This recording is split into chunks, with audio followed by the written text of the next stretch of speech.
Hey YouTube, welcome to Storytime Sunday. I decided to only go live on YouTube because lately I've been only going live on Facebook a lot. So I'm gonna post this to Facebook after I'm done, but I just thought I'd give a special treat for YouTube. Thank you guys for standing with me for the last 7 years. It's been great. Sorry about last week. I was in the hospital. I'm on the mend now. I was in the hospital with pneumonia. And if you want to hear about that, I did a video about that on Thursday. So you can go to my Facebook page, just Rachel Esdale, on Facebook. RACHELESDAILLE.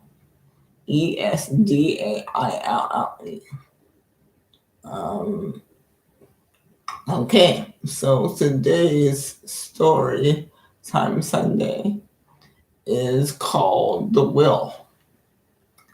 It starts off with these two older gentlemen that have worked together for years. One of them's a rich banker businessman, and the other one is his butler. But over the years, he's become more than a butler. He's become a friend. The two men met when the businessman was about 19, and he got drunk, and he was at a party and he got drunk. And the butler stopped him from getting his face kicked in. The businessman up until that point was spoiled, rotten, and really just an awful human being. He was given everything but didn't appreciate anything, and his parents didn't care. So that night at the party, he almost got into a fight. But a guy about his same age, 19 too, broke up the fight. And the next day, and the guy was like, man, if you need a place to stay, you saved my butt, so if you need a place to stay, you can stay with me. So, and that day, the butler, the guy who stopped the fight, his house caught on fire, and he was poor growing up, and he didn't have anywhere to go, so he took the guy up on his offer. Anyway, from that day, the two have been best friends. Like, ostensibly, he's the poor guy became the rich guy's butler and friend and key advisor, and they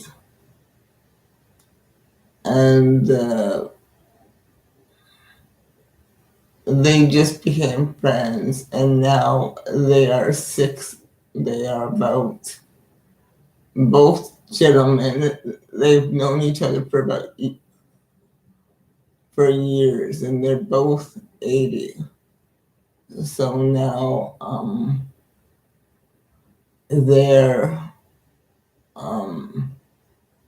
the rich man is dying, and because the other man has worked with him for years, he's now sitting by his bedside holding his hand. And then he says, Roger, oh boy, I want to thank you for being with me for these last few years. And he says, oh, no problem, chap. It's been an honor to serve you. He's like, you've given me so much more than I've ever given you. I gave you money and stuff, but you gave me friendship. Before you, I didn't have any friends. I had parents that didn't care, and I had prestige, and I had a title, and I had a booming business, but I didn't have anyone that I called that I called friends. And you gave me that. It's been valuable to me over the years.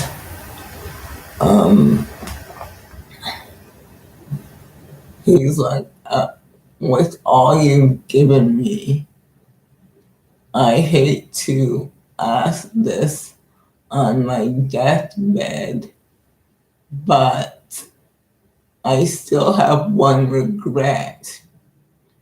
He's like, what is that? What is it? He's like, I have a nephew. You do? You have a nephew? He's like, I didn't even know you had a brother. Yes, I do have a brother. We're estranged. My brother died now, but we never got along. But when he died, he said to look after his son, Brian. And I have done a piss poor job of it. I've sent him money every month, and I've let him just run amok. And I've gotten reports that he's just been wasting his life for 25 years, ever since his father died. And I didn't do my best to try and steer him in the right path. And now on my deathbed, I have an idea. He's like, what is that? He said, what Brian needs, I believe, is a good woman. I was always a mess in the relationship department myself. But I know I've seen what a good woman can do in the life of a man. And when I was thinking of women, I was thinking of your niece, Clara. He's like, you were thinking of my niece, Clara? He's like, yes, I've been thinking of Clara. She's so sweet and so lovely and so kind, but she doesn't take nonsense. I think she would be perfect for Brian. She would teach him how to love not only her, but himself and Christ. She is a good woman, a strong woman, but because of her disability, being born with cerebral palsy, you've always told me that men have tried to use her and throw her away. And that hasn't been a concern for you as an uncle. So we I think we should add to both our wills so that when we both pass on, they will meet. And who knows what will happen.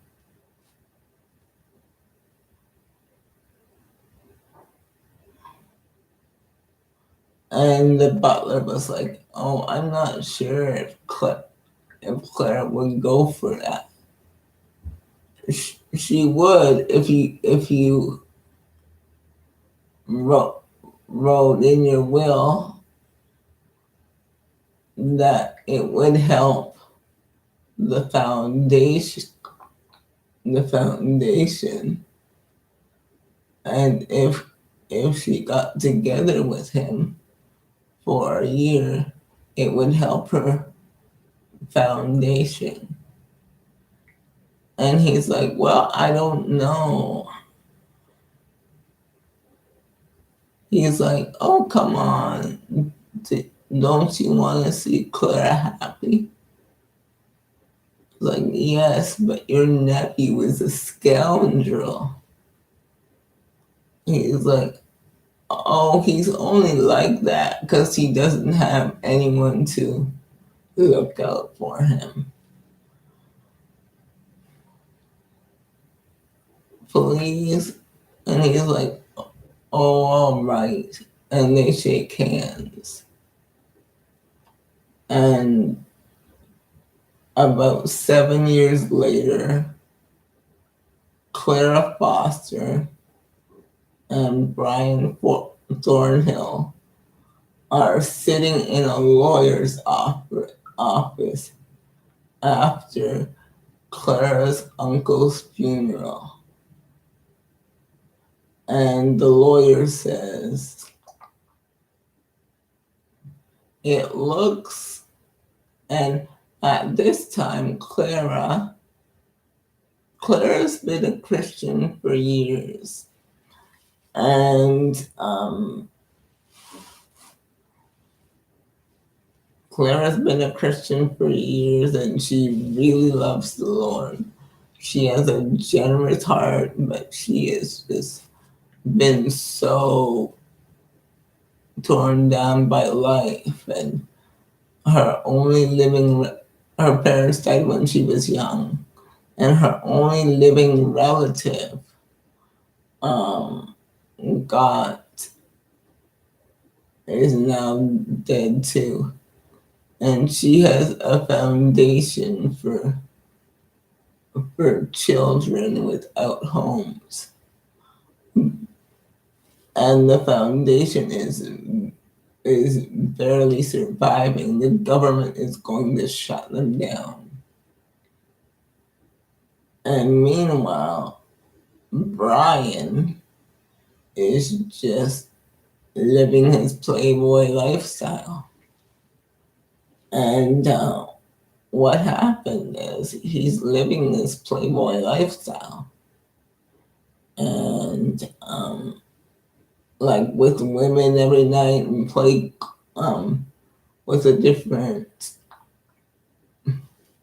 with booze and recreational drugs, and his life is spinning out of control.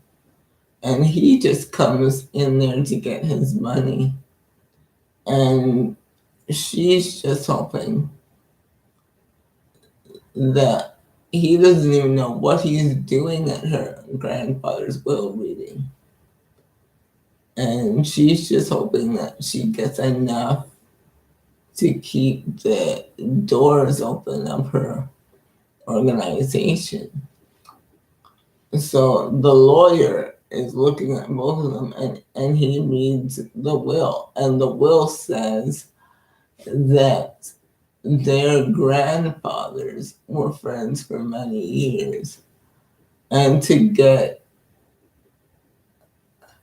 receive their inheritance, the two of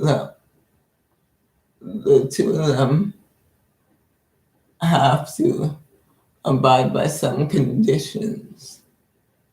Number one, he, Ryan, no, Brian has to learn to run the company and become a responsible adult. Has to learn how to run the company and be responsible, to take over his business affairs. And if he can't run the company adequately for a year, he doesn't get anything. And the running of the company goes to the board. And number two, and the lawyer looks up and reads. And stipulation number two is they have to be married for a year. And they both say, "What?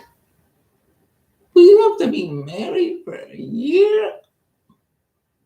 And she says, "Oh, there must be some mistake." And he's like, "Tell me about it. There's got to be." And he's like, "No, there is no mistake. And in order to get your inheritance, you two have got to be married for at least a year." It's like, and they both walk out of the office saying, "Can we think of this?" And think about this. And the lawyer says, "Yeah, take your time, but you have to the end of the week." And so they both go home, and at first he's like, "Oh no, I'm not gonna marry a crippled girl." Because remember, she has a disability and he's just very like selfish.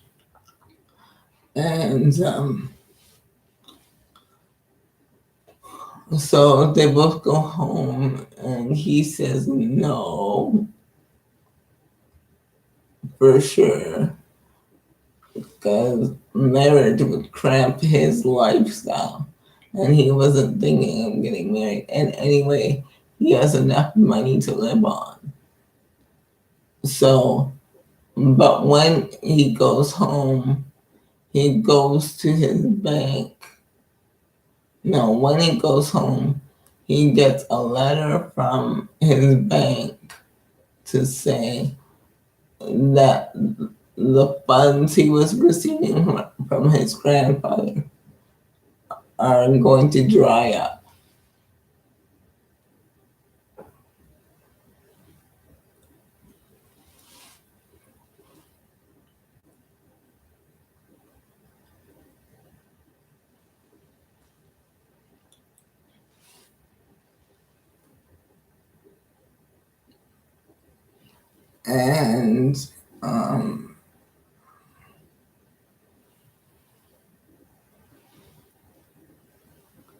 And he says that they're going to dry up and whatever.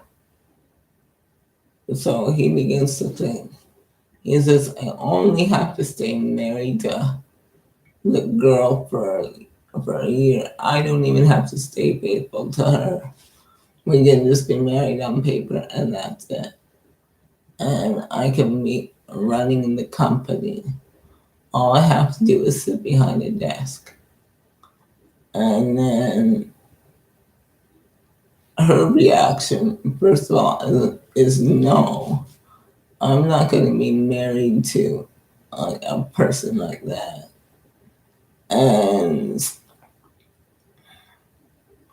But she really feels the Lord telling her yes to marry him.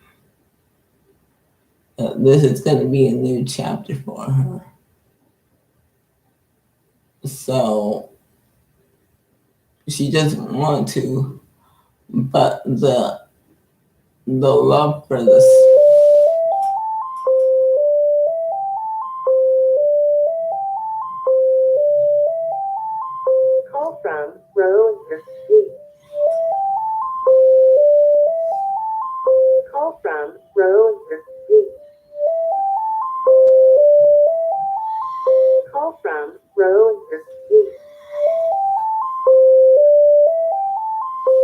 from row 13. No matter how hard you try to get out of this situation, Just give me 1 second. you can't have it. Hello? When you give the opportunity, Oh, somebody came. Hi. Hi. Yeah, somebody came for. you don't need anything. Nope. Yeah, because Shirley came. Hi, Christine. Hello. How are you? If you're new to this, Good morning. Good afternoon. bring a certain situation. How are you?